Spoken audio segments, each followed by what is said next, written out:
हो जाएगी अटेंडेंस, पढ़ लो काफ़ी है, अटेंडेंस हो जाएगी।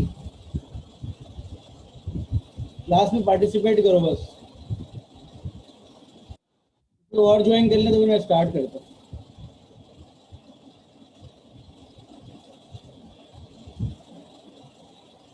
अच्छा जी, हम बात कर रहे थे टास्क, एक्सपीरियंस एंड परफॉर्मेंस की, ठीक है।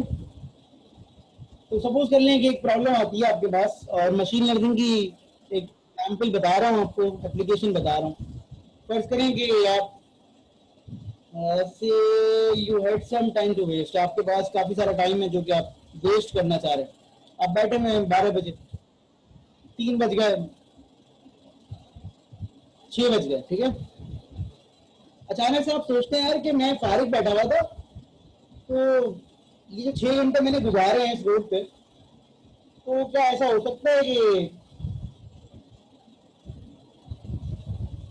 मैं ये मालूम कर सकता कि कितनी कार, कितनी बसेस, कितनी ट्रक गुजरे यहाँ से इन 6 घंटों में? और क्या इसके लिए मैं कोई एल्गोरिथम डिफाइन कर सकता हूँ? तो पहले तो प्रॉब्लम समझ लिया। क्या आप ये चाह रहे हैं कि एक रोड पे से कितनी गाड़ियां गुजर रही हैं, कितने ट्रक गुजर रहे हैं, कितनी बसेस गुजर रही हैं, आपने ये पता करना, ठीक है ना। तो अब मेरा आपसे सवाल है कि सबसे पहले आपको किस चीज़ की ज़रूरत पड़ेगी, क्या क्या आपकी बेसिक नीड्स हैं इस प्रॉब्लम को सॉल्व करने के लिए।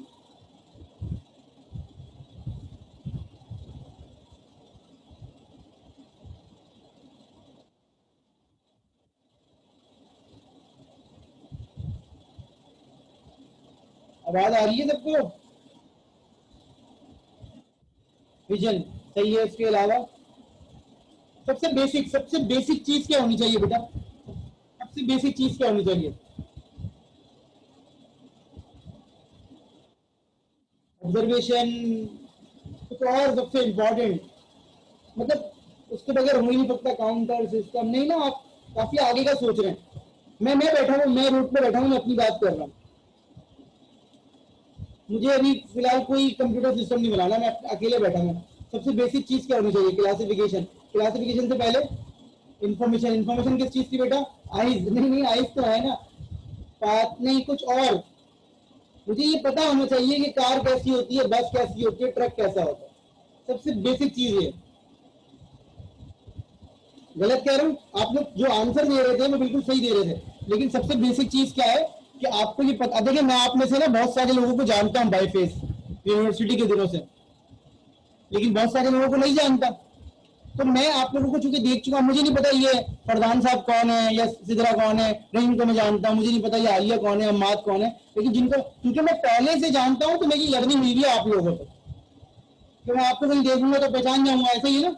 लेकिन अब अगर मैं एक बंदे को जानता ही नहीं हूँ, तो वो मेरे करीब से जाए, मेरी गली में आके बैठ जाए, मेरे पास बैठ जाए, तो मैं उसको जानता ही नहीं हूँ, तो फिर मैं कैसे उसको क्लासीफाई करूंगा? क्लियर हो गई बात? तो सबसे पहली बात ये होती है कि जो प्रॉब्लम आप सॉल्व कर रहे हैं उसकी लर्निंग हुई है डेटा की आपकी।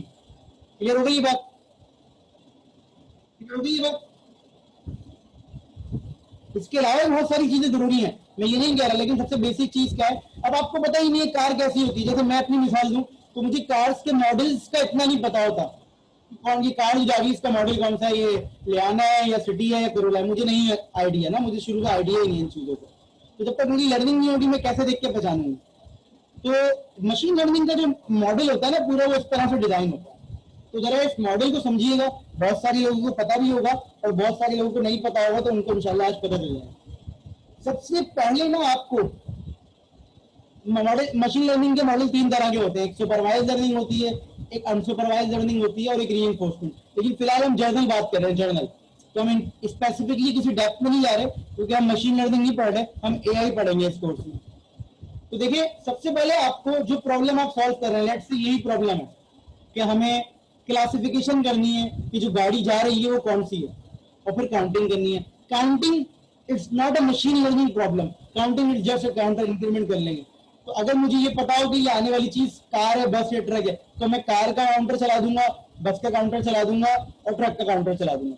तो मेरा टारगेट मेन क्या है कि मुझे ये पता चल जाए कार है, बस या ट्रक है, ठीक है। तो सबसे पहले मुझे क्या करना पड़ेगा? अब वो लोग जो पहले ब्रेक से पहले पूछ रहे थे कि खुद कैसे लर्न करते हैं, हमें इसको डेटा देना पड़ेगा, हमें इसको डेटा देना पड़ेगा अपने सिस्टम को। अगर मैं बाइक, कार, साइकिल, ट्रक और बस 5 चीजों की क्लासिफिकेशन करना चाह रहा हूं, तो मुझे हर क्लास की, क्लास मतलब कार है, बाइक, हर क्लास की बहुत सारी पिक्चर्स देनी पड़ेंगी अपने सिस्टम को। बिल्कुल ऐसे ही पढ़ रहा हूं, मुझे अपने सिस्टम को बहुत ज्यादा पिक्चर्स देनी पड़ेंगी, एक सर्टेन नंबर ऑफ पिक्चर्स देनी पड़ेंगी हर क्लास की। क्लास मतलब ये जो बाइक है इसको भी मैं क्लास कह रहा हूँ, ट्रक को भी मैं क्लास कह रहा हूँ, कार को भी मैं क्लास कह रहा हूँ और मोटरसाइकिल को भी मैं क्लास कह रहा हूँ। ठीक है, तो हर किसी की मुझे पिक्चर देनी पड़ेगी। डेटा सेट ये कहलाता है डेटा सेट।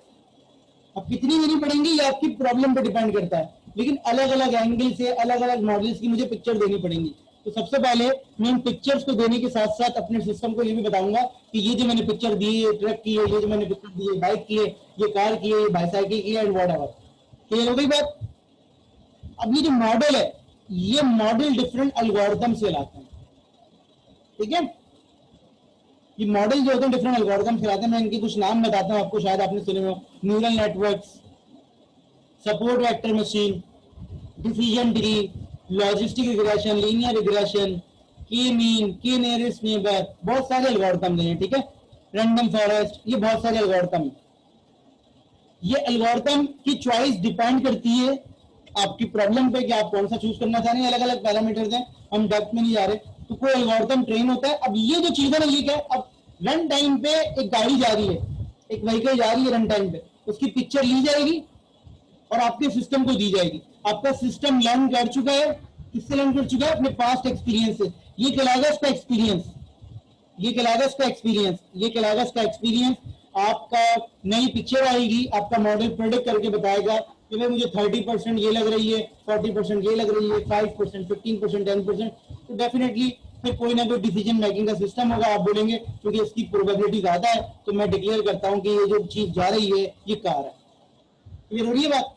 ये पूरा टाइम लगता है इसमें, ये नहीं, लेकिन मैंने आपको सिर्फ स्टेप्स बताए। क्लियर हो गई बात?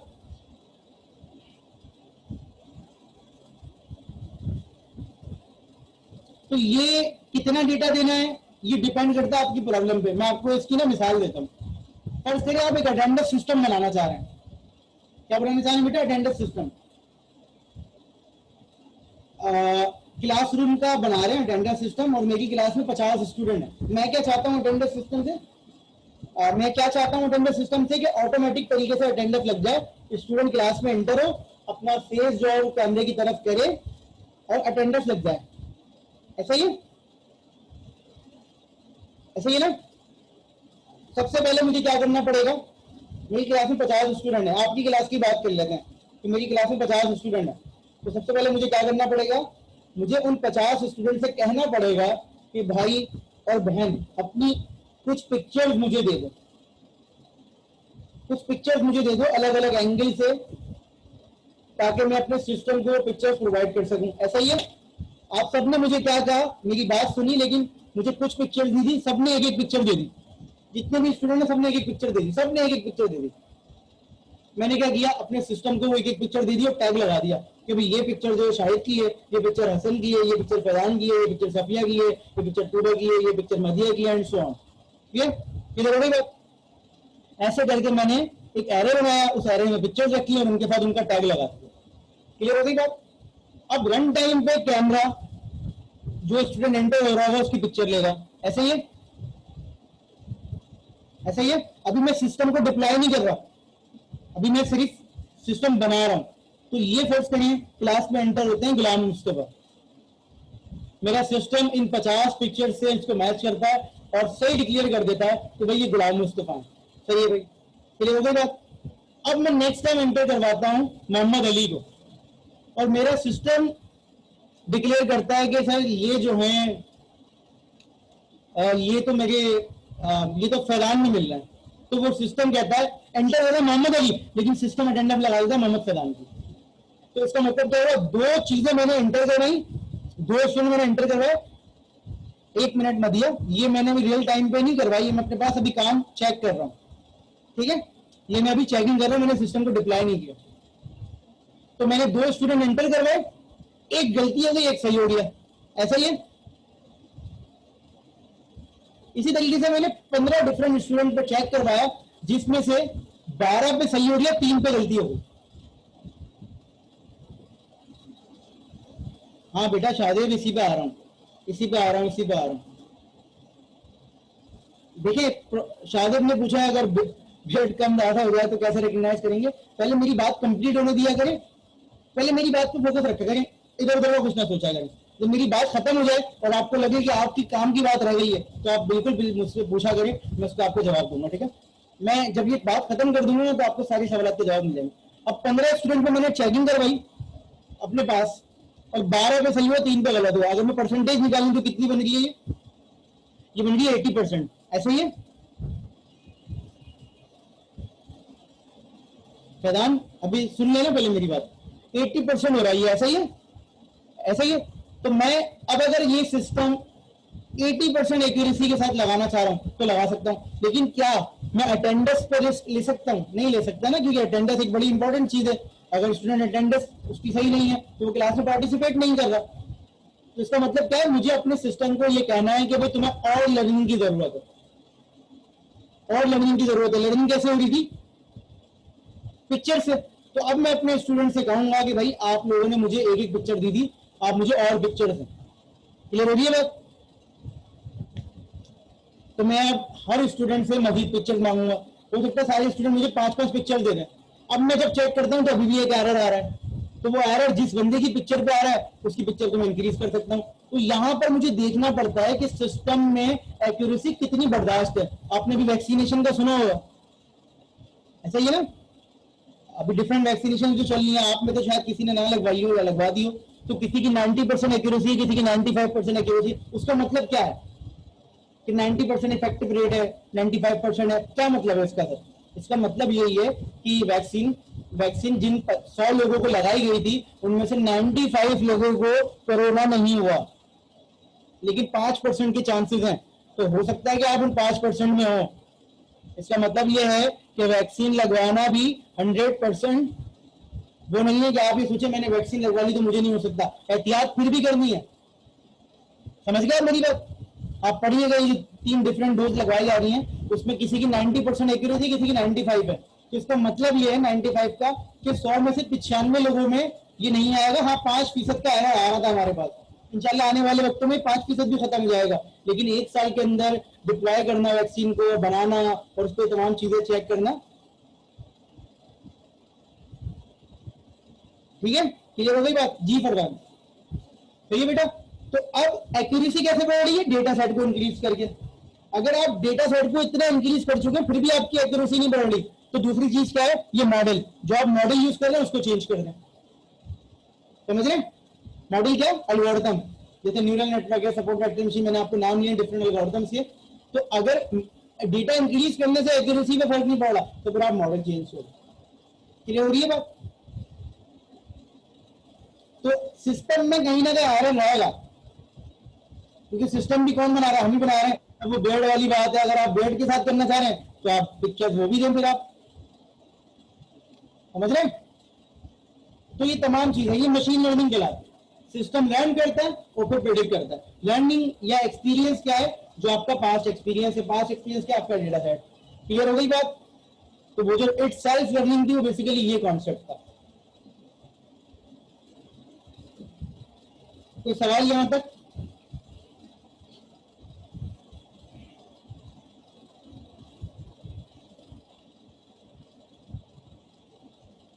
अब आपने इन पिक्चर्स में से काम की चीजें कैसे निकालनी है, कैसे नहीं निकालनी, वो फिर आप बात की बात है। आप फीचर सिलेक्ट करते हैं कि भाई फीचर्स जो होते हैं जो यूनिक होते हैं। जैसे अगर मैं फेस की बात करूं तो फेस में आईज जो होती हैं वो यूनिक होती हैं डेफिनेटली बेटा। लेकिन अब बहुत सारी चीजें आसान हो गई हैं। सफिया, आप एक दफा पाइथन पे काम करना शुरू करें, अगर आप कर रही हैं तो आपको अंदाजा होगा ये सारे मॉडल बने हुए हैं, आपने सिर्फ उनको यूज करना है और उनकी एक्यूरेसी पे काम करना है। सारे कोड हुए हैं, आपने कुछ करना ही नहीं होता है। कोई सवाल?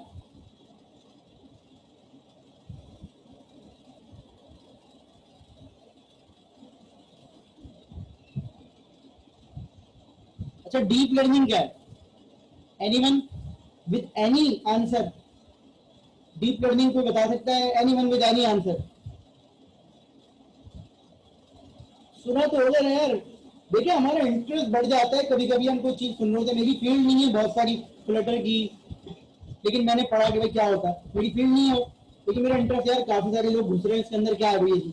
तो डीप लर्निंग हम सुन रहे हैं काफी अर्थे से, न्यूरल नेटवर्क होते हैं लेयर्स में, वर्किंग ऑन रॉ डेटा। नजम, we always work on raw data, but deep learning में क्या होता है स्पेसिफिकली? तो ये जो जवाब दिया फरदान ने कि न्यूरल नेटवर्क्स होते हैं लेयर्स में। अच्छा, मशीन लर्निंग में ना डिफरेंट एल्गोरिथम्स हैं, मैं आपको दोबारा से नाम बताता हूँ। Linear regression, logistic regression, neural network, support vector machine, के नियरेस्ट, के mean, decision tree, random forest, बहुत सारे एल्गोरिथम है इसके अंदर मशीन लर्निंग में। ठीक है बेटा, मशीन लर्निंग की एक सब फील्ड है डीप लर्निंग। मशीन लर्निंग की एक ब्रांच है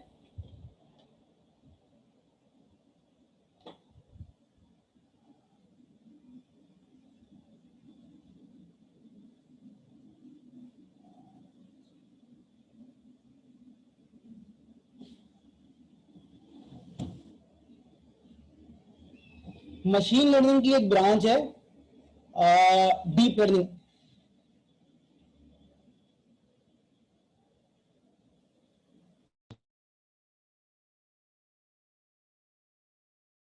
जी आवाज आ रही है?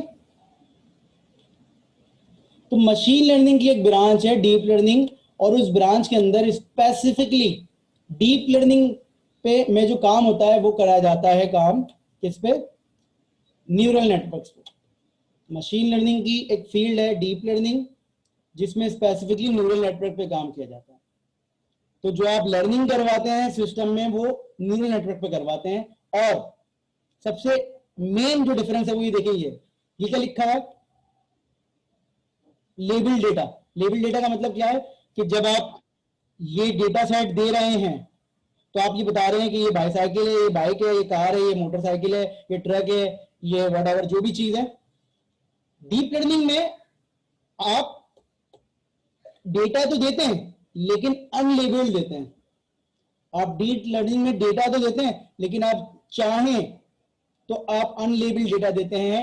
आपका सिस्टम इतना कॉम्प्लेक्स होता है कि वो खुद से उसको लर्न करवा के लेवल असाइन करता है। तो अगेन इट्स टू अर्ली कि मैं आपको इतना ज्यादा इसकी डिटेल बताऊं, क्योंकि फिर बहुत ज्यादा हो जाएगा। तो डीप लर्निंग में प्रिडिक्ट तो बेटा मदिया इसमें भी खुद से करता है। देखें, प्रिडिक्ट तो ये खुद भी इसमें भी खुद से करता है। यहाँ ना आप डेटा लेबल देते हैं। लेबल का मतलब क्या है? मैंने आपकी पिक्चर दी, लिख दिया मदिया। मैंने फरदान की पिक्चर दी, फरदान लिख दिया। असफर की पिक्चर दी, असफर लिख दिया। यहां पर मैं आपकी पिक्चर्स के साथ नाम ना भी लिखूं, लेकिन मुझे एक शर्त है, वो क्या है कि मुझे डेटा सेट बहुत ज्यादा देना पड़ रहा है। ठीक है, मैं आपको बताता हूं, न्यूरल नेटवर्क ना 1985 में आ गए थे, लेकिन ये खत्म हो गए थे।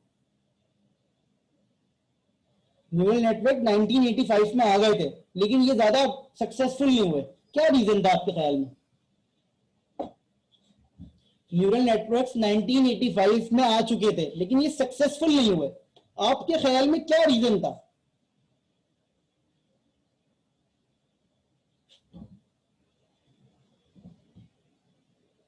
बिल्कुल सिर्फ यही रीजन था और कोई रीजन नहीं था कि जो कंप्यूटिंग पावर थी वो बहुत कम थी।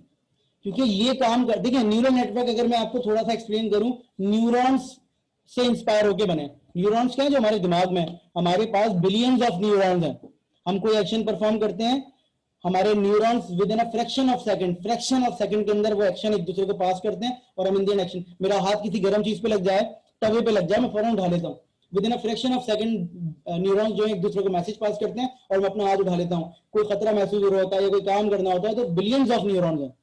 तो अगर मैं इंसान के दिमाग की कॉपी कर रहा हूं, मिमिक कर रहा हूं, मतलब न्यूरॉन्स की कॉपी कर रहा हूं, तो उतने ही न्यूरॉन्स मुझे चाहिए।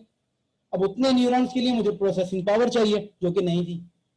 डेटा सेट तो था, डेटा सेट तो था, हो भी सकता था, लेकिन प्रोसेसिंग पावर नहीं थी। कोई एक्शन परफॉर्म करने में आपको दिन लग जाते थे, दिन लग जाते थे, घंटों लग जाते थे, क्योंकि वो एक न्यूरॉन दूसरे मैसेज, अब फर्ज करें एक न्यूरॉन की प्रोसेसिंग स्पीड जो है वो 5 नैनोसेकंड है।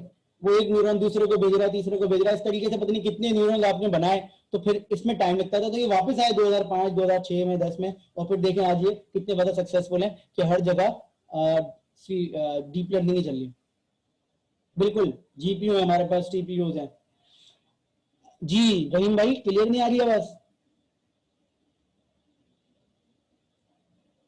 बाकियों को क्लियर आ रही है?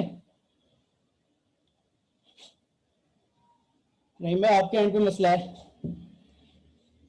ठीक है।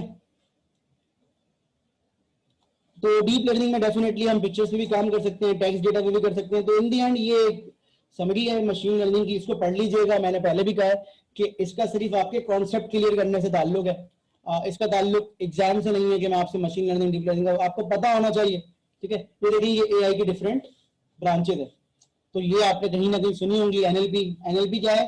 Natural language processing. एनएलपी क्या है? Natural language processing. मुझे सिर्फ 1 मिनट दें, मैं वापस आ रहा हूं।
जी आवाज आ रही है सबको?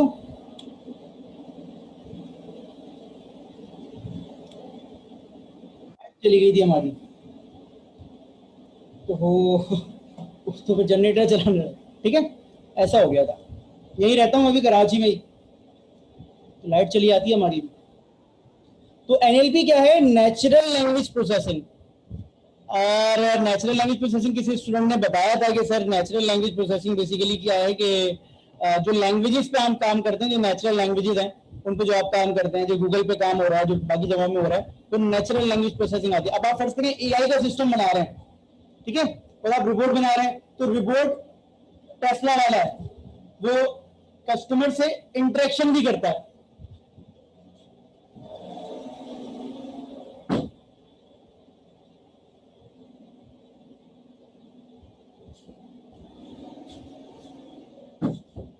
जो टेस्ला वाला रोबोट है, जो कार है टेस्ला वाली, वो कस्टमर से इंटरेक्शन भी करती है, तो उसके लिए उसको नेचुरल लैंग्वेज प्रोसेसिंग की जरूरत है, ठीक है ना। इसी तरीके से डिसाइड करना है कार ने कि भाई 4 रास्ते कहां जाना है, तो डिसाइड करने के लिए क्लासिफिकेशन हो गई। क्लासिफिकेशन के लिए वो क्या करेगा? मशीन लर्निंग करेगा। समझ रहे हैं? पहले से उसके बाद कुछ ना कुछ नॉलेज होनी चाहिए, ये नॉलेज रिप्रेजेंटेशन हो गई।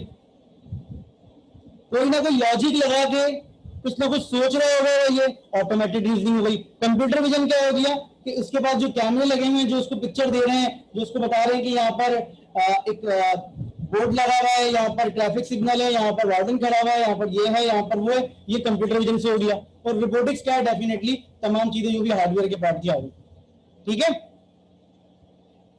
तो ये तमाम चीजें जो है वो एआई की सब फील्ड में आ जाती है। Is it clear?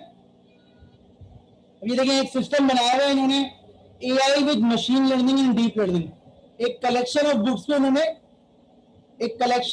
उन्होंने लाइब्रेरी में कन्वर्ट कर दिया ऑनलाइन, कि भाई कलेक्शन ऑफ बुक्स है। तो डीप लर्निंग के जरिए इन्होंने क्या किया, तमाम बुक्स को डिजिटल फॉर्म में कन्वर्ट कर दिया।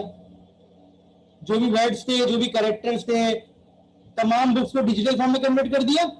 अब डिजिटल डेटा को उन्होंने एनालाइज किया और कैटेगराइजेशन कर दी कि ये बुक पॉलिटिक्स की है, ये बुक साइंस की है, ये बुक्स मैथ्स की है, ये बुक्स व्हाटएवर। और उसके बाद क्या किया, रोबोट एक ऐसे ही शो के लिए लगा दिया कि रोबोट जो है वो बुक को हैंड ओवर कर रहा है किसी को भी, बस। तो इधर आप पढ़ लीजिएगा स्लाइड्स, ये देखें, आर्टिफिशियल इंटेलिजेंस, सब फील्ड मशीन लर्निंग, सब फील्ड डीप लर्निंग। ठीक है, अब ये देखें डिफरेंट डेफिनेशन है। Artificial intelligence, intelligence machine that thinks and act like human being, जो मैंने आपको शुरू में बताया था। डीप लर्निंग समझ में नहीं आई, लेकिन डीप लर्निंग बिल्कुल वही है जो मशीन लर्निंग है शाहिद। डीप लर्निंग बिल्कुल वही है जो मशीन लर्निंग है, बस फर्क क्या है, फर्क ये जो मॉडल यूज होगा, ये वाला मॉडल एल्गोरिथम हमेशा न्यूरल नेटवर्क होगा, पहला फर्क। सही है, पहला फर्क समझ में आ गया, बिल्कुल मशीन लर्निंग है बिल्कुल। दूसरा फर्क यह है कि जो आप डेटा देंगे वो लार्ज होना चाहिए, लार्ज होना चाहिए, लार्ज मतलब एक अच्छा खासा डेटा होना चाहिए और अनलेबल होना चाहिए, बस। और कोई फर्क नहीं है, काम वही कर रहा है, ये भी क्लासिफाई करेगा न्यू डेटा पे और सारी चीजें वही करेगा। ठीक है, ये फर्क है, और इसमें कुछ ऐसा था भी नहीं जो मैं आपको डिटेल में बताता। ठीक है, मशीन लर्निंग क्या है, सिस्टम लर्न्स दैट विदाउट, अजीम क्या रिपीट करना है अजीम, लेकिन दो डिफरेंस है मशीन लर्निंग में और डीप लर्निंग में। पहली बात तो मशीन लर्निंग की सब फील्ड है डीप लर्निंग, तो इसका मतलब है मशीन लर्निंग की सारी चीजें उसके अंदर होनी चाहिए, हाँ या ना। भाई अगर मैं ये कहता हूं कि कराची के अंदर सिंध के अंदर कराची है, तो ये वाला लॉजिक है, ये वाली लॉजिक है, ठीक है ना। तो इसका मतलब कराची सिंध के अंदर है, तो इसका मतलब डीप लर्निंग में जो काम हो रहा है मशीन लर्निंग में भी होता होगा, ये लॉजिक है। डीप लर्निंग में जो काम आ रहा है मशीन लर्निंग में भी होता होगा, बट डीप लर्निंग में स्पेसिफिकली इन्होंने कह दिया है कि आप जो न्यूरल नेट यूज करेंगे, तो न्यूरल नेटवर्क यूज करेंगे, और डेटा जो है वो लार्ज होना चाहिए और अनलेबल। अनलेबल का मतलब क्या है, टैग नहीं लगे हुए कि भाई ये कार है, ये बाइक, आप फिर हमें डेटा दे दें, हम खुद काम कर लेंगे। मतलब बहुत सारे डॉक्यूमेंट दे दो, बहुत सारे डॉक्यूमेंट दे दो, ये खुद ही टैग लगा देंगे कि डॉक्यूमेंट किस कैटेगरी का है, किस कैटेगरी का नहीं है।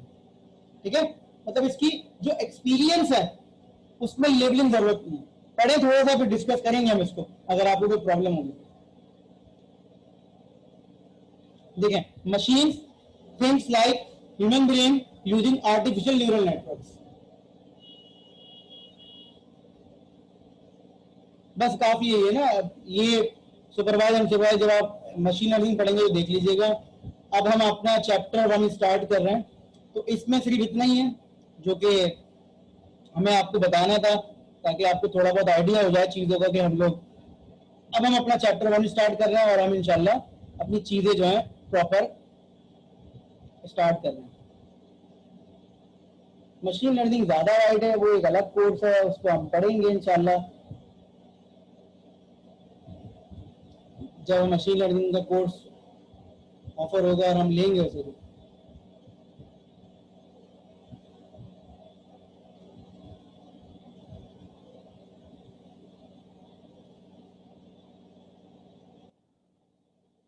अब जो है हम लोग चैप्टर 1 स्टार्ट कर रहे हैं। मैं आपको थोड़ा सा बता देता हूँ कि क्या हम लोगों ने करना है और किस तरह से करना है।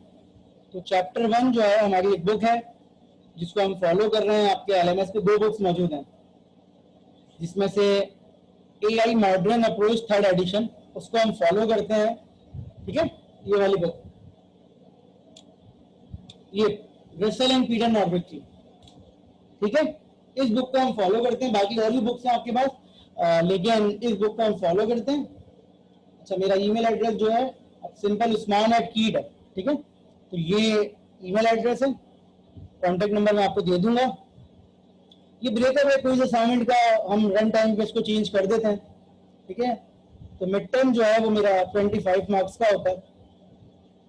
ये इस तरह से कुछ सूरत हाल बन सकती है, कुछ इस तरह से बन सकती है सूरत हाल। ठीक है,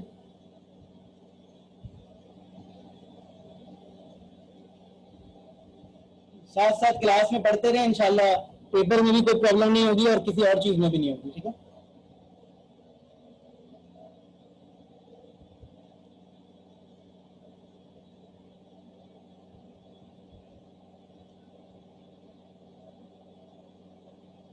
ये थोड़े से प्रोटोकॉल हैं क्लास के, ठीक है। तो कुछ एग्जाम्पल हैं, कुछ एप्लीकेशन हैं, उनको हम डिस्कस कर लेते हैं एआई की। अब उस एआई की एप्लीकेशन में ना कोई मशीन लर्निंग की भी हो सकती है, कोई डीप लर्निंग की भी हो सकती है, कोई एनएलपी की भी हो सकती है, कोई कंप्यूटर विजन की भी हो सकती है, सारी इसके अंदर आ जाएंगी। तो हम स्पेसिफिकली किसी को नहीं पढ़ रहा, हम एआई पढ़ रहे हैं। सबसे पहली एग्जाम्पल है सेल्फ ड्राइविंग कार, ठीक है ना। मैं आपको बता चुका हूँ थोड़ी देर पहले, आपको आइडिया भी है। 4-5 एग्जाम्पल ना आपके दिमाग में होनी चाहिए हर वक्त जब भी हम इस कोर्स के अंदर कोई टॉपिक पढ़ रहे हैं, कोई एल्गोरिथम पढ़ रहे हो, कोई भी चीज पढ़ रहे हो, तो आपके दिमाग में 4-5 एग्जाम्पल होनी चाहिए, ताकि जब मैं उनको फॉर एग्जाम्पल के तौर पर उन एप्लीकेशन को, तो आपको ये कम से कम प्रॉब्लम ना हो कि सर यार कौन सी एप्लीकेशन की बात कर रहे हैं, ठीक है। अभी मैंने टिक टैक टो की बात करी, टेस्ला की बात करी, वैक्यूम क्लीनर की बात करी, तो ये मैं बार बार यूज करूंगा। जब भी मैं कोई एल्गोरिथम समझाऊंगा तो मैं इनको एज एन एग्जाम्पल यूज करूंगा इन एप्लीकेशन को, तो आपको याद रहनी चाहिए ये, ठीक है। ये पुरानी बात हो गई अब, लेकिन हम चूंकि पढ़ रहे हैं कोर्स, तो हम बात कर रहे हैं कि उबर ने 50,000 gear delivery with self driving truck 4-5 साल पहले चला दिया है, ठीक है। तो अगर हम बात करें सेल्फ ड्राइविंग कार्स, तो इसके लिए हमें किन किन चीजों की जरूरत है? हमें जरूरत है सेंसर्स की, जो कि हमें विजुअली बता सकें सब कुछ के सामने क्या है। Touch sensor, photo sensor, position sensor, बहुत सारे सेंसर चाहिए हमें। मोटर्स चाहिए जो कि गाड़ी को चला सकें, और एनएलपी की जरूरत है ताकि पैसेंजर से बात हो सके, ठीक है। डिसीजन मेकिंग सिस्टम की जरूरत है ताकि हम डिसाइड कर सकें कि कौन सा रास्ता छोटा है। कस्टमर हमें डेस्टिनेशन बताए तो हम क्या करें, डेस्टिनेशन तक जाने का शॉर्टेस्ट पाथ बताएं। आपको पता है गूगल आपको बताता है, यहां पर हम एक एल्गोरिथम पढ़ते हैं, ए स्टार सर्चिंग एल्गोरिथम, तो वो हमारा शॉर्टेस्ट पाथ का एल्गोरिथम है। देखें, the chef with the most recipe in the world, the chef with the most recipe in the world, क्या है इसकी लॉजिक? कि आप इसको इंग्रेडिएंट्स बताएं और ये आपको बता देगा कि इससे क्या चीज बन सकती है। यही है, हाँ। आप इसको बताइए मेरे पास कौन कौन से इंग्रेडिएंट है, कौन कौन सी चीजें हैं, और उसकी मदद से आप क्या बनाना चाह रहे हैं, तो ये आपको क्या बताएगा, इसका एल्गोरिथम है। डिफरेंट डिशेस पे काम करेगा और आपको बता सकेगा कि इन इंग्रेडिएंट्स की मदद से ये डिशेस बन सकी हैं, और स्टेप बाय स्टेप आपको पूरा प्रोसेस बता देगा, ठीक है। इसी तरीके से फोटोग्राफ्स दैट बिकम परचेज, पुरानी बातें हो गई हैं कि अमेजन पे आप कोई पिक्चर डालें, आप अमेजन पे कोई चीज खरीदना चाह रहे हैं और आपको नहीं मिल रही है, आपके किसी घर पे गए हैं, आपको कोई चीज पसंद आ गई है, आप उसकी पिक्चर ले लें और उसको अमेजन पे डालें, उससे सिमिलर पिक्चर जो है वो आपको बता देगा। अब तो आपको पता ही है कि हम बहुत ज्यादा एडवांस हो गए हैं इन चीजों में, और हम तो हमारा अपना जो लोकल ब्रांड है दराज वगैरह, उस पर भी ये काम हो रहा है कि आपको सिमिलर चीजें नजर आ रही होती हैं, पास्ट एक्सपीरियंस पे नजर आ रही होती हैं, ये तमाम चीजें ऐसा है। फेसबुक पे आपको ऐड शो हो रहे होते हैं। हम बहुत अच्छे वक्त में एआई पढ़ रहे हैं कि हमें आपको बताने के लिए कस्में खाने की जरूरत नहीं है, हम और आप ये चीजें एक्सपीरियंस कर चुके हैं कि आप अभी किसी चीज का नाम लें हैंड फ्री का, आप आपके मोबाइल में एक आध दिन बाद हैंड फ्री का कोई एप्लीकेशन कोई स्टोर पे नजर आ रहा होगा हैंड फ्री, आप नाम लें किसी चीज का। अभी मैं बात कर रहा था कि बाइक की इंश्योरेंस करवानी है, तो मुझे अब इंश्योरेंस का ऐड शो हो रहा है फेसबुक पे 2-3 दिन से, और ये ऐसा है या नहीं है? आपने कभी एक्सपीरियंस किया इन चीजों का?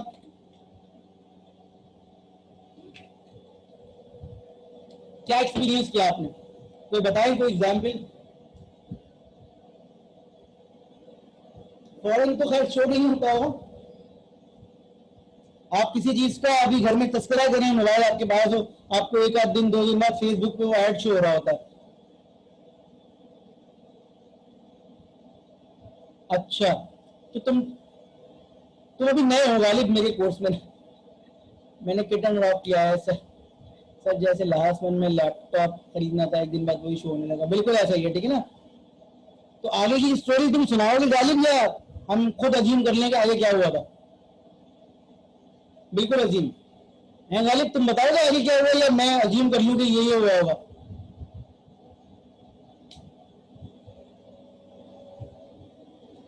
चलो मैं अज्यूम कर लेता हूँ, ठीक है।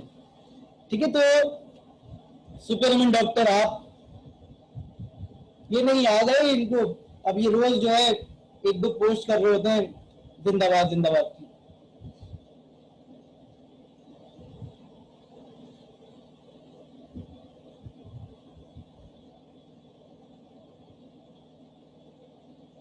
ठीक है, तो ये देखिए आपकी ईमेल फिल्टर्स हैं जीमेल के अंदर, प्राइमरी, सोशल प्रमोशन, अपडेट्स, बिल्कुल। तो ये तमाम आपकी एप्लीकेशन है, आप इनसे कहीं ना कहीं गुजर चुके हैं। स्पैम का जो फोल्डर होता है कैसे वर्क करता है आपको अंदाजा है? आपकी आपके मेल बॉक्स में जो स्पैम का फोल्डर होता है वो कैसे वर्क करता है आपको अंदाजा है?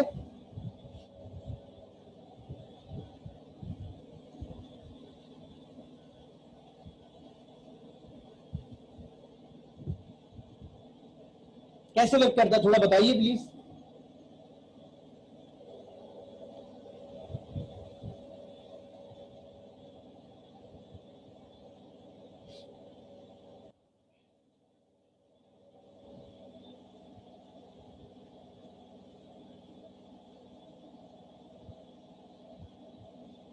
कैसे वर्क करता है?